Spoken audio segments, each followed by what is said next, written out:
반갑습니다. 저는 월간 원강사에서 근무하고 있는 조예현 교무입니다. 저는 오늘 복 받는 법에 대해서 설교를 준비했습니다. 누구나 복 받기를 원하고 복 받는 사람을 보면 다 부러워하고 있는데요. 교의품 36장에 나와 있듯이 종교는 도덕에 근원하여 사람의 마음을 가르쳐 죄를 짓기 전에 미리 방지하고 복을 짓게 하는 법이요라고 나와 있습니다. 이 본문 말씀과 같이 우리가 대종사님께 받은 모든 가르침이 복을 짓는 법이라고 할 수 있겠습니다. 그런데 인가품 21장 말씀처럼 세상 사람들이 복을 받기는 좋아하나 복을 짓는 사람은 드물고 죄를 받기는 싫어하나 죄를 짓는 사람은 많으니 그러므로 이 세상에 고 받는 사람은 많고 낙 받는 사람은 적나니라 라고 하셨습니다. 우리는 얼마나 복을 지으면서 복된 삶을 살고 있는지 이 시간을 통해서 돌아보는 시간이 되었으면 좋겠습니다. 요즘 프로야구 선수들이 경기를 하러 경기장에 와서 연습을 하기 전에 쓰레기를 줍는다는 이야기를 들었습니다. 모든 선수들이 최선을 다해서 연습을 하니까 기량은 서로 비슷한데 어떤 선수는 던지면 스트라이크가 되고 어떤 선수는 치면 안타나 홈런을 친다고 합니다. 왜일까? 이제 선수들끼리 그런 이야기를 하다가 연습은 연습대로 열심히 해도 선행을 해야 된다. 선행을 해야 그런 운이 따른다. 그런 이야기를 하면서 진짜 선수들이 경기장에 와서 쓰레기를 줍는다는 것입니다. 소위 많이 알려진 성공한 사람들의 이야기를 들어보면 내가 행복해지려면 주변이 다 행복해야 되는 걸 알았습니다. 또는 사회에 기여하는 것을 목표로 하면 사업이 더 잘 되더라고요. 이런 이야기가 빠지지 않더라고요. 이거구나. 그 성공한 사람들은 우리로 치면 이제 복을 많이 받은 사람이니까요. 복을 많이 받으려면 이 하나의 진리를 알아서 내 살림이 커져야 되는구나 라는 것을 느꼈습니다. 저희는 일원상의 신앙을 합니다. 교의품 4장에 나오듯이 일원상을 신앙의 대상으로 하고 그 진리를 믿어 복락을 구하나니 일원상의 내역을 말하자면 곧 사은이요 사은의 내역을 말하자면 곧 우주만유로서 천지 만물 허공 법계가 다 부처 아님이 없나니 우리는 어느 때 어느 곳이든지 항상 경외심을 놓지 말고 존엄하신 부처님을 대하는 청정한 마음과 경건한 태도로 천만 사물을 응할 것이며 천만 사물의 당처에 직접 불공하기를 힘써서 현실적으로 복락을 장만할지니 이를 뭐라 말하자면 편협한 신앙을 돌려 원만한 신앙을 만들며 미신적 신앙을 돌려 사실적 신앙을 하게 한 것이니라. 이런 쌍의 신앙을 잘 하면 현실적으로 복락을 장만하는 것이 됩니다. 이 신앙을 하면 복을 지을 줄도 알고 지킬 줄도 알고 아무리 큰 복이라도 영원히 지닙니다. 저는 어린 시절부터 지금까지 복지어라, 복짓기를 게을리하지 말아라 하는 이야기를 부모님께 듣고 있습니다. 근데 출가를 해서 살아도 마음을 챙기지 않으면 참 이 복짓기가 참 힘들다라는 생각을 합니다. 그래서 복을 받는 사람들은 어떠한 사람들인가 제가 오랫동안 유심히 살펴봐 왔는데요. 3가지로 한번 생각을 해봤습니다. 첫째는 경계를 당해서 세속적 잣대를 내려놓는 사람입니다. 여기서 세속적이라는 것은 세상의 일반적인 규범, 풍속이라고 이해하시면 될 것 같습니다. 우리가 어떤 사람을 보고 저 사람은 평범한 사람이 아니다 하는 분들 계시죠. 그런 분들은 보통 사람들이 하는 생각을 하지 않습니다. 그 보통 사람들이 하는 생각을 뛰어넘어서 취사를 합니다. 그게 뭘까요?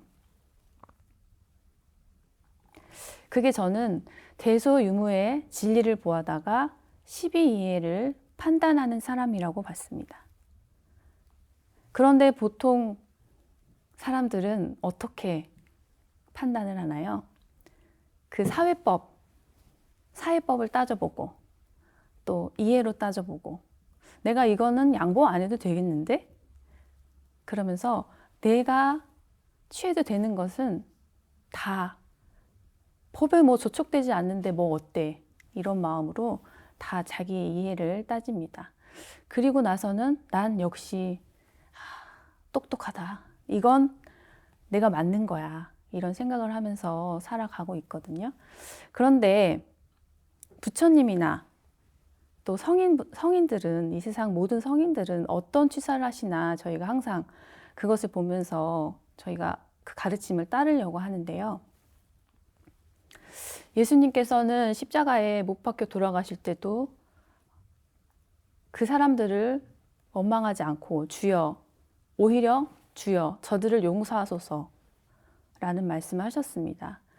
이거는 모두 다 아시는 내용이죠. 그런 행동은 보통 범부 중생은 하지 못하는 행동입니다. 저는 대종경에 나오는 대종사님의 말씀과 행적들은 다 대각열애의 신법에서 나왔기 때문에 우리도 그 모습을 표준하면 좋겠습니다. 서품 9장에서 제자들과 힘들게 방언공사를 하신 후에 이웃 부호 한 사람이 간석지 개척원을 구청에 막 내면서 토지 소유권을 주장하는 일이 있었죠. 그 법문에 나옵니다. 그때 제자들은 우리가 이렇게 힘들게 고생한 것이 그 사람에게 돌아갈까 봐 전전긍긍하고 그 사람을 깊이 미워했다고 합니다. 그때 대종사님께서는 어떤 말씀을 제자들에게 해주셨나요? 공사를 하면서 이런 분쟁이 생긴 것은 하늘이 우리의 정성을 시험하신 듯하니 그대들은 조금도 이에 끌리지 말고 또는 저 사람을 미워하고 원망하지도 말라. 우리의 노력한 바가 저 사람의 소유가 된다 할지라도 우리에 있어서는 양심에 부끄러울 바가 없으며 또는 우리의 본의가 항상 공중을 위하여 활동하기로 한 바인데 그 사람도 또한 중인 가운데 한 사람은 되는 것이다. 또 결과적으로는 이 빈궁한 해변 주민들에게 상당한 논이 생기게 되었으니 또한 대중에게 이익을 주는 일도 되지 않는가. 저는 제 마음이 좁아지고 또 이기적인 마음이 나서 힘들 때 이런 법문, 대종사님의 법문을 또 대종사님이 직접 행하신 그 행적을 보면 제 마음도 좀 넓어지는 것 같습니다. 이 신법이 바로 대각열애의 신법이구나. 그런데 저도 어느 순간은 또 12이해를 계산하면서 그것을 뛰어넘지 못할 때가 많은 것 같습니다. 내가 바보야? 그렇게 살면 호구돼. 이런 마음이 나올 때 저도 깜짝깜짝 놀라기도 합니다. 그런데 교화는 내가 다른 사람과는 뭔가 달라 보여야 합니다. 그래야 그 사람이 궁금하고 저 사람은 어떤 사람일까? 어떤 가르침을 받고 있을까? 한번 나도 가보고 싶다. 이런 마음이 들거든요. 하는 행동은 보통 사람들과 똑같거나 아니면 더 못하는데 나는 어떤 신앙을 갖고 있다 하면은 좀 우리가 또 속으로는 약간 비웃기도 하고 그 종교가 절대 궁금하지 않겠죠. 두 번째로는 복 받는 사람들을 쭉 보니까 주인의 마음으로 살아가고 있었습니다. 제가 라디오를 듣는데 어떤 사연이 나오더라고요. 그 사연의 내용은 요즘 난방비가 너무 많이 연초에 많이 올랐잖아요. 그래서 집에서는 하나도 안 틀고 회사에 가서 펑펑 튼다는 거예요. 그 사연을 이제 라디오에서 이제 재미가 있으니까 그런 사연을 소개를 해 주셨겠죠. 이제 그 이야기를 들으면서 한 생각이 들었습니다. 난방비가 진짜 많이 오르기는 해서 정말 얼마나 추웠으면은 회사에서라도 좀 따뜻하게 지내고 싶어서 그랬나 보다. 그런 생각과, 그런데 회사 살림도 내 살림처럼 아끼고 사는 마음이라면 어떨까? 그 회사 살림은 내 살림이 아니다. 그런 마음으로 살면 과연 그 사람이 복을 받을 수 있을까라는 생각을 했습니다. 대종사님께서는 흘러가는 물도 아껴 쓰지 않으면 물 귀한 곳에 태어난다고 말씀하셨습니다. 저는 이 말씀을 굉장히 그 마음에 새기고 살아가고 있는데요. 저희는 그 출가를 해서 이렇게 공부를 하고 살다 보니까 이 회상의 주인이 되어라 라는 말을 많이 들어왔던 것 같습니다. 그런데 저는 그 말뜻을 잘 이해를 못하고 살아왔던 것 같습니다. 다른 도반들은 그렇게 생각을 안 한 것 같은데 저는 혼자 조금 다른 생각을 하고 있었던 거예요. 주인 되라 라는 말이 이 회상을 위해서 너를 희생해라 이렇게 생각을 했던 것 같습니다. 참 철이 안 들었던 거죠. 그래서 이제서 조금 그 말뜻을 이해하기 시작했는데요. 그래서 이런 마음을 갖고 있으니까 그 주인되라는 말을 듣는 순간이 조금 꺼리낌도 들고 별로 안 좋았었거든요. 아직 그 무명과 이기심과 아상이 떨어지지 않으면 저같이 생각할 수 있을 것 같습니다. 그런데 나와 남이 아닌, 나와 남이 둘이 아닌 그 자리를 알고 일을 하면 내일을 해도 내일이고 전체를 위한 일을 해도 내일을 하는 것 같이 행복하고 잘 할 수 있을 것 같습니다. 이런 생각이 들고 나서 주변을 돌아보니 저희 동기 도반들도 그렇고 또 제가 그동안 함께 교육에 임했던 교무님들을 뵈도 그렇고 모두 이런 마음으로 사셨구나. 근데 저 혼자만 그 무명과 이기심 때문에 그런 생각을 잘 못하고 살았던 그런 지난 날들이 떠올랐습니다. 그래서 저는 전체를 위한 일이 내일이다 이런 마음을 먹기 전에 저에게 포커스를 맞추고 생각을 해보니까 이게 내 일이라고 생각하는 것하고 내 일이 아니다 라고 생각하는 것에 엄청난 차이가 있었습니다. 이게 내 일이라고 생각하면 그 모든 일과 그 환경이 달라집니다. 똑같은 환경이지만. 그래서 요즘엔 그 학생들도 자기 주도 학습을 한다고 하죠. 그리고 외적 동기보다는 내적 동기를 일으키는 교육을 한다고 합니다. 그래야 그 외적 조건에 의해서 그 꿈을 이루는 사람이 아니고 내 안에서 나오는 내적 동기로 꿈을 이루는 사람은 사회에 기여할 수 있는 그런 인재로 키울 수 있기 때문입니다. 예전에 군인들은 부대에서 너무 배가 고파서 먹을 것만 생각했다고 합니다.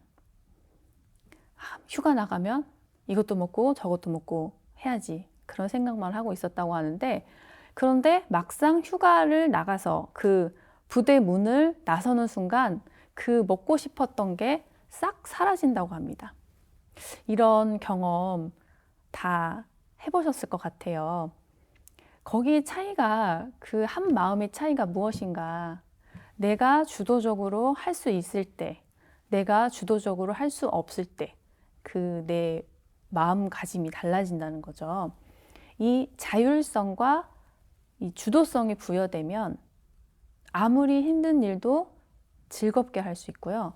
또 누가 안 시켜도 알아서 하게 됩니다.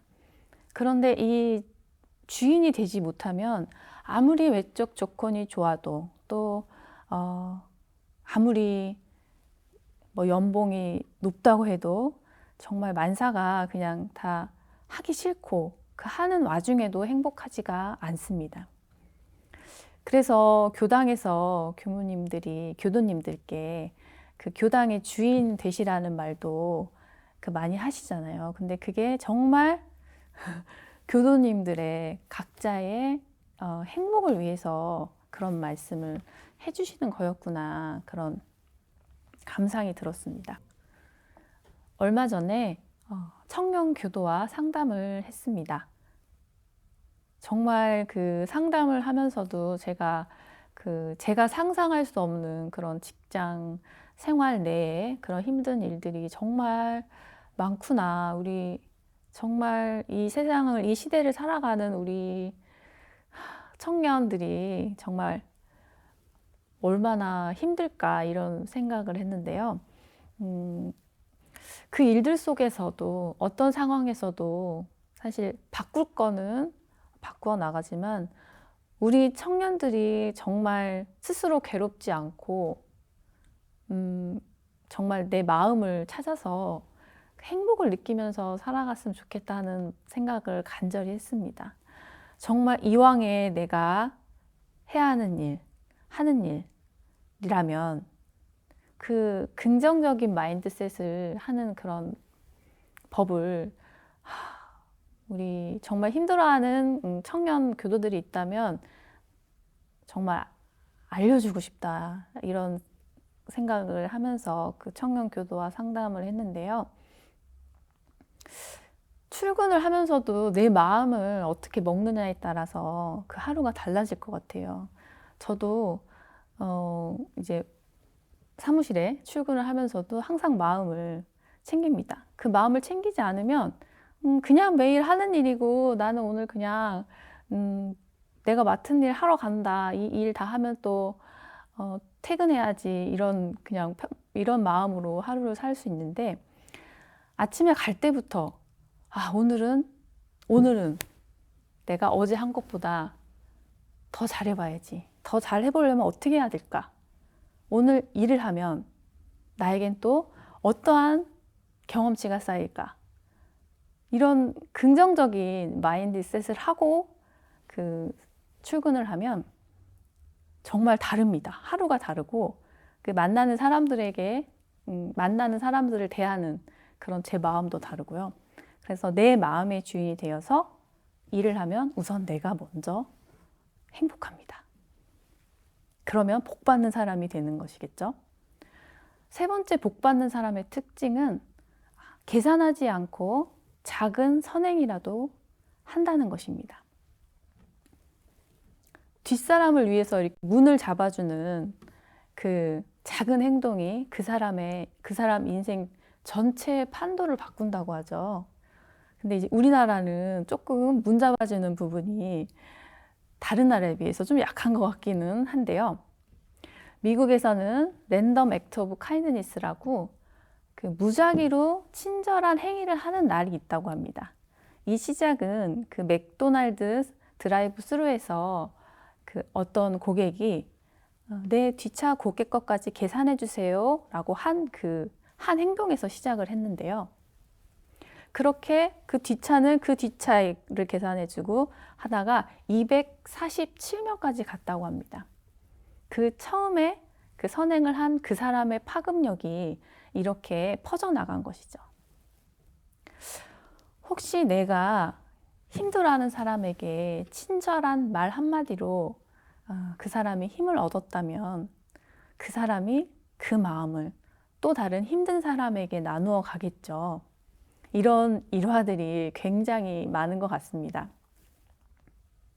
우리도 생활하면서 무슨 큰 복을 지어야지, 큰 복을 지으려고 막 지금의 작은 선행을 아껴두거나 그렇게 하지 마시고요.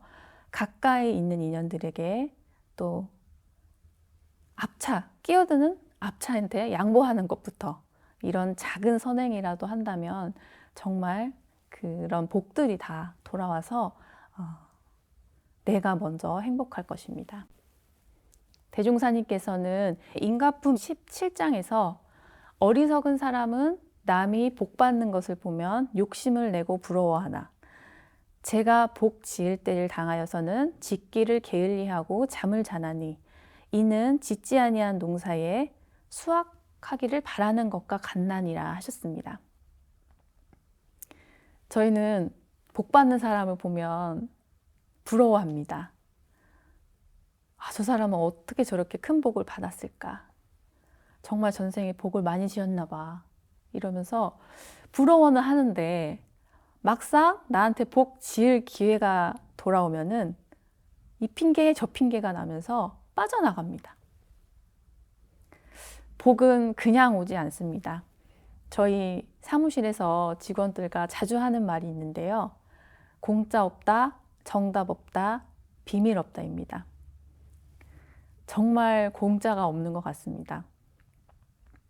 이런 쌍을 신앙하는 우리부터 실생활에서 진리의 잣대로 세상을 바라보고 무슨 일을 하던 간에 내 마음의 주인으로 큰 살림을 하며 작은 선행이라도 부지런히 실천해서 세상을 더 좋게 만들어 갑시다. 바다에 파도가 일어나야 나도 그 파도에 올라설 수 있습니다. 그런데 또 한 가지 비밀은요. 이 복은 이 모든 것을 다 한 후에 먼 미래에 오는 것이 아닙니다. 이렇게 복 짓는 행동을 하는 그 순간순간 법신불 사하님의 은혜가 함께해서 그 모든 길이 행복으로 가득할 것입니다.